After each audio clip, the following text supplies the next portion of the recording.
राम राम मंडळी, राम राम. तुमचं माझ्या म्हणजे सचिन खांडगे SK चॅनलवर दणक्यात स्वागत आहे. आज वार गुरुवार म्हणजे आपला सुट्टीचा दिवस आणि सकाळचे वाजले 7 आणि गावाकडची तुम्ही सुंदर अशी सकाळ पाहताय मित्रांनो. तुम्ही पाहू शकता सकाळचा सुंदर नजारा, मस्त सूर्योदयाचा क्षण आहे. मी आता नेहमीप्रमाणे सकाळी लवकर उठून जॉगिंगला चाललो आहे. आजच्या धावपळीच्या युगामध्ये आरोग्य हे एक महत्त्वाचं आहे. ते म्हणतात ना, आरोग्य हीच खरी संपत्ती भावांनो. म्हणून मी रोज सकाळी रनिंगला जात असतो. पुढे जात असताना आपल्याला भेटले आपले मित्रमंडळी. नमस्ते. नमस्ते.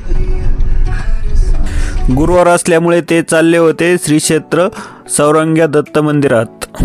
मला पण त्यांच्यासोबत घेऊन चालले आहेत. आत्ता आम्ही आहोत पेठ गावात. याला सातगाव पठार म्हणतात. उन्हाळ्यात या ठिकाणी पाणी कमी असल्यामुळे जास्त हिरवळ दिसत नाही. मित्रांनो, तुम्ही पाहू शकता जे समोर डोंगरावर मंदिर दिसत आहे ते आहे श्री क्षेत्र सौरंग्या दत्त मंदिर.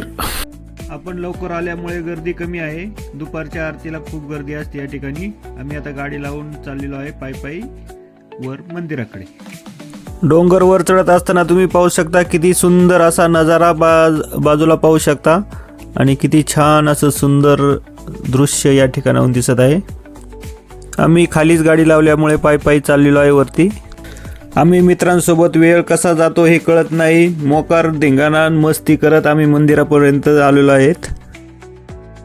डोंगरावर आलेलं किती सुंदर असं तुम्ही पाहू शकता. या ठिकाणी खूप उंच आहे आणि आम्ही आता आलेलो आहे मंदिरामध्ये आणि आता हातपाय तोंड धुतो या ठिकाणी आणि निघतो दर्शनाला.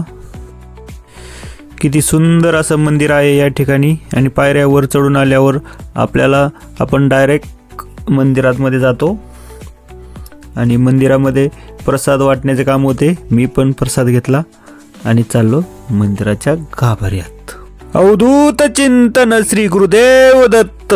दत्त दत्त दत्ताची गाय, गाईचं दूध, दुधाची साय, साईचं दही, दयाचे ताक, ताकाचे लोणी, लोण्याचे तूप, तुपाचे धार.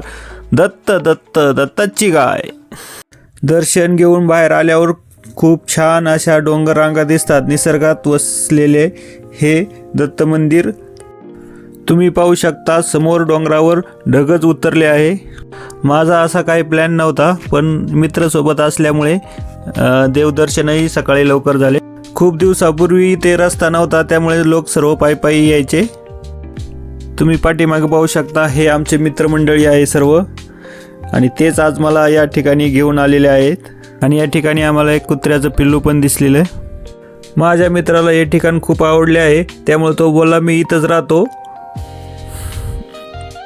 तो पण काय उठानी. मग मी कंटाळून बसलो. पुढे बाकीचे मंडळी गेले आम्हाला सोडून इथंच.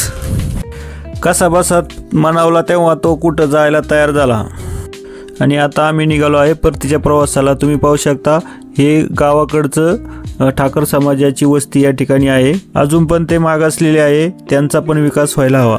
असा होता आजचा देवदर्शनाचा प्रवास. अनपेक्षित होता. मला माहीत असतं तर मी पण छान छान कपडे घालून आलो असतो. तुमच्यासोबत झालंय का असं कधी? कॉमेंटमध्ये नक्की सांगा.